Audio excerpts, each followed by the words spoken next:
Tepatnya hari ini Kaisang Pangarep melakukan proses siraman jelang pernikahannya. Tampak keluarga Jokowi kompak mengenakan pakaian adat Jawa dengan warna yang super cerah. Adapun proses siraman berlangsung, Kaisang Pangarep menggunakan kain dan bertelanjang dada. Ditemani oleh istri, anak, menantu hingga cucu, Jokowi terlihat menyiram tubuh Kaisang dengan air yang ada dalam sebuah kendi. Bapak Jokowi pun mengucapkan kami sekeluarga memohon doa dan restu kepada masyarakat agar prosesi selanjutnya dapat berjalan dengan baik. Moten ngarsanipun Gusti ingkang nguwaosi sedaya kawontenan. Ing salajengipun lampahing tata cara sesuci utawi siraman kagem badhe penganten kakung kawiwitan dumateng Mas Taufik keparengna hanglajengaken ngaturi para pinisepuh para tamu sinedhane kang dipun suwuni donga pangestu kanthi nyirami badhe penganten kakung. Sumangga. Purrawuh kakung putri nyuwun gungan anggenipun hanyiram badhe temanten menika namung tigang ciduk kemawon. Tiga menika ngemu suraos. Mugi-mugi anggenipun Mas Kaisang bebrayan tansah pikantuk sih rahmating Allah, pikantuk sih tresnanipun saking Rama Ibu Dalasan Garwa. Hadirin yang berbahagia, untuk menyiram calon mempelai pria cukup 3 gayung saja masing-masing orang. Ingkang pisan nyuwun gungan dumateng panjenenganipun Bapak Profesor Dr. Muhammad Mahfud MD Sarjana Hukum Sarjana Utami MIP mangke kalajengaken foto sesarengan temanten utawi badhe temanten kakung belasan keluarga agung Bapak Joko Widodo. Dipersilahkan kepada Bapak Profesor Dr. Muhammad Mahfud MD Sarjana Hukum Sarjana Utama MIP beserta Ibu untuk menyiram memberikan doa restu kepada Mas Kaisang Pangarep.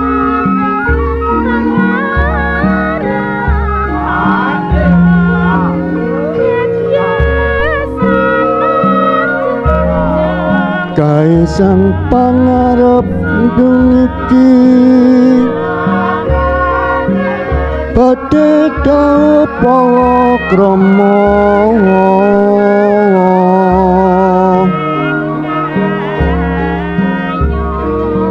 Erina Sofia arane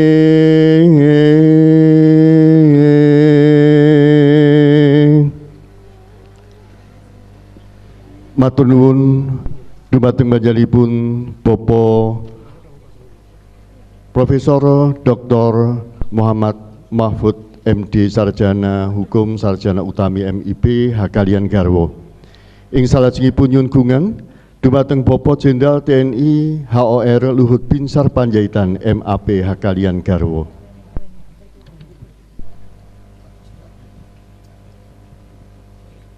Luhut Binsar Panjaitan MAP beserta istri untuk memberikan doa restunya, menyiram Kaisang Pangarep, memberikan doa restunya, dan nanti akan diakhiri dengan foto bersama.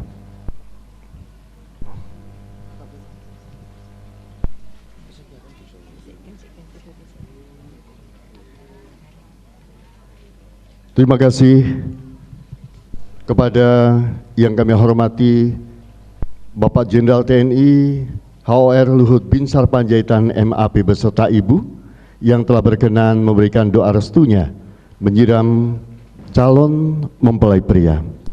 Ing salajengipun ing mangke nyuwun gungan dumateng Ibu Doktoranda oret menyiram calon mempelai pria Bagus Kaisang Pangarep.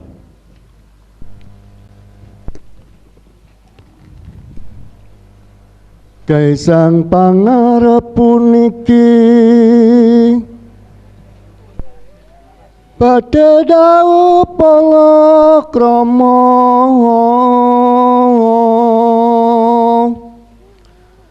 Erina Sofia arane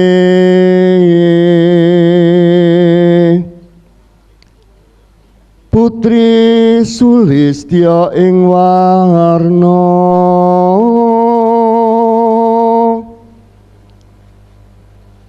turasing papa kudono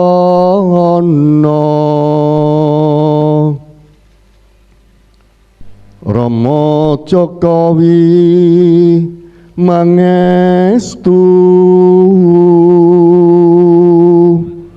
mugi manggiya rahat hakalian garwa ing salajengipun nyuwun gungan dumateng panjenenganipun Bapak Marskal TNI Purnawirawan Dr. Honoris Causa Hadi Cahyanto SIP hakalian garwa kersa hanyiram badhe temanten kakung pun bagus kaisang pangarep para rawuh menawi ingkang nyiram badhe temanten menika gangsal menika ngemusu raos mugi-mugi anggenipun gesang bebrayan badhe temanten pikantuk wonten ing gangsal dinten pasaran gangsal dinten pakenan pon wagi kliwon legi paing saben dinten pikantuk donga pamuji saking para sepuh tansah jinanggung dening Gusti ingkang murbeng dumadi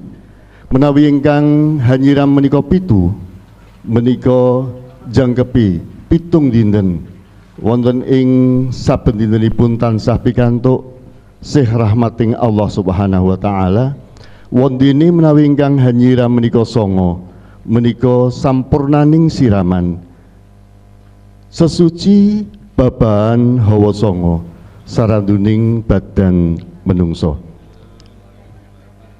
matur nuwun dumateng panjenenganipun Bapak Marskal TNI Purnawirawan Dr. Honoris Causa Hadi Cahyanto SIP kaliyan garwa ingkang sampun paring donga pamuji hanyiram badhe temanten kakung salajengipun nyuwun gungan dumateng Bapak Dr. Idong Setyo Husodo spesialis anak hakalian garwa ing rikalenggan menika kersa nglumempahaken paring donga pamuji dumateng bagus kaisang pangarep anggenipun badhe gesang bebrayan murih Rahayu Widodo Nirbaya nir ing sambikala lulus raharja nirbaya nir ing sambikala werdine siraman iki sesuci jiwa lan raga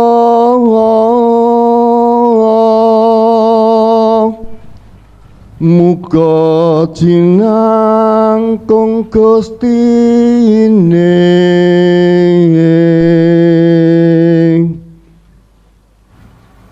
genya badhe palakrama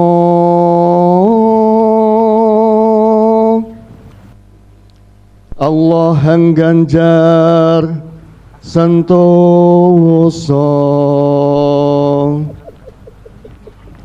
tinebihna ing reridu bagya mulya kang den tampa monggo Mas Gibran kersa nglumantahaken sih tresnanipun dumateng Adimas Pangisang Pangarep ingkang benjing badhe lumebet wonten ing samadyaning gesang bebrayan mulih manggih bagya mulya dados jodoh sejati dados keluarga ingkang sakinah mawaddah warahmah. Monggo Mbak Silvi inggih matur nuwun dene ing rikalenggan menika panjenengan kekalih sampun kersa ngrumetahaken sih tresna panjenengan dumateng ingkang rayi ingkang badhe lelumban samadyaning gesang bebrayan.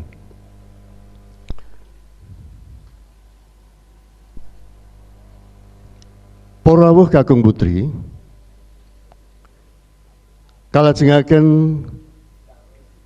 ingri kalenggan menika Bapa Bobi Nasution hakalian garwa kepareng hanyiram ingkang ngerayi Mas Kaisang Pangarep ing pangangkah mugi-mugi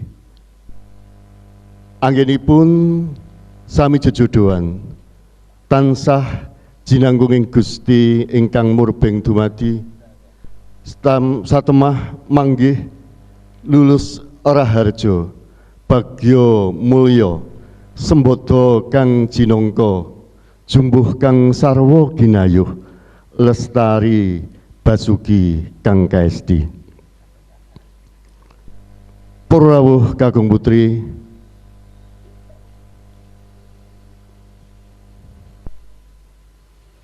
ing salajengipun kepareng hambilas anggenipun siraman ingkang putra Kaisang Pangarep Bapak Ibu Joko Widodo. Menawi ibu ingkang nyiram bapak ingkang ngosoki, menawi bapak ingkang nyiram ibu mangke ingkang ngosoki. Nggih.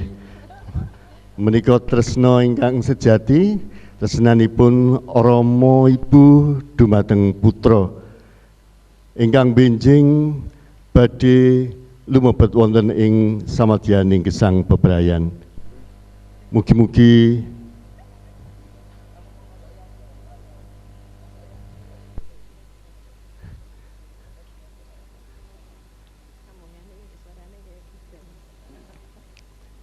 para rawuh kakung putri, wondene mungkasi tata cara adat siraman ing kalenggan menika mangke Bapak Ibu Jokowi kepareng paring toya wudu dumateng ingkang putra Mas Kaisang Pangarep saking Kendi Pratala. Sesuci jiwa lan raga anggenipun badhe lumebet wonten ing samadyaning gesang bebrayan mujudaken tata cara ingkang dipun syariataken menapa malih benjing siang tumapak ing tata cara ijab kabul akad nikah ingkang winastan misakon ghalidha inggih menika prajanjen ingkang kiyat tumrapipun calon temanten kekalih pramila kanthi sucining lahir lan batos ing pangajab Gusti Allah tansah ngijabahi menapa ingkang dados panyuwunanipun panyuwunan saking Bapak Ibu Insinyur Joko Widodo menapa dene panyuwun saking badhe temanten sarimbit. Kalajengaken ing mangke tata cara pedhet rikma utawi tigas rikma Bucal Sukerto mangke pedhetan rikma badhe dipun dadosaken setunggal kaliyan rikmanipun ingkang garwa anyenggih panjenenganipun Roro Erina Sofia Gudono salajengipun badhe katanem wonten ing pelataran dalemipun Suwargi Bapa Gudono.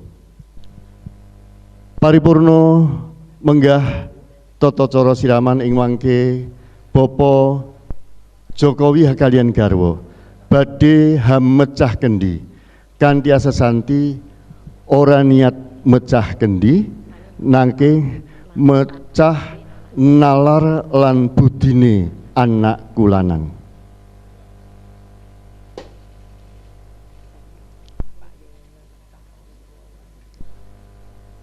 Kalajengaken ing mangke tata cara gendongan Bapak Jokowi hakalian garwa kepareng hanggendong Bagus Kaisang Pangarep lumebet wonten ing samadyaning panti busana. Para rawuh kakung putri, mawantu-wantu panunipun pamengku gati pamengku karso Bapak Joko Widodo kaliyan garwa awit rawuh panjenengan hangestreni sarining serat sedahan malah paring donga pamuji dumateng putra kinasih Bagus Kaisang Pangarep anggenipun badhe lumebet wonten ing samadyaning gesang bebrayan.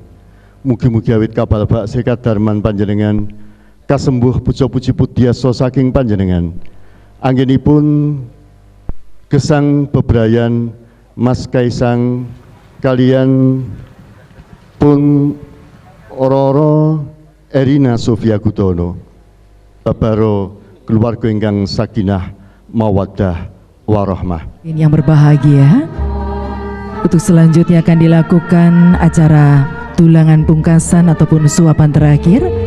Suapan pertama dilakukan oleh Ibu tercinta, Ibunda tercinta, Ibu Iriana. Suapan dari nasi kuning dilengkapi dengan segala macam lauk pauk yang tersedia. Bahkan ada ingkung juga. Benar sekali. Betul. Ini merupakan satu permohonan kepada Tuhan Yang Maha Kuasa agar kehidupan mereka berkeluarga menjadi utuh selamanya, tidak terpecah-pecah.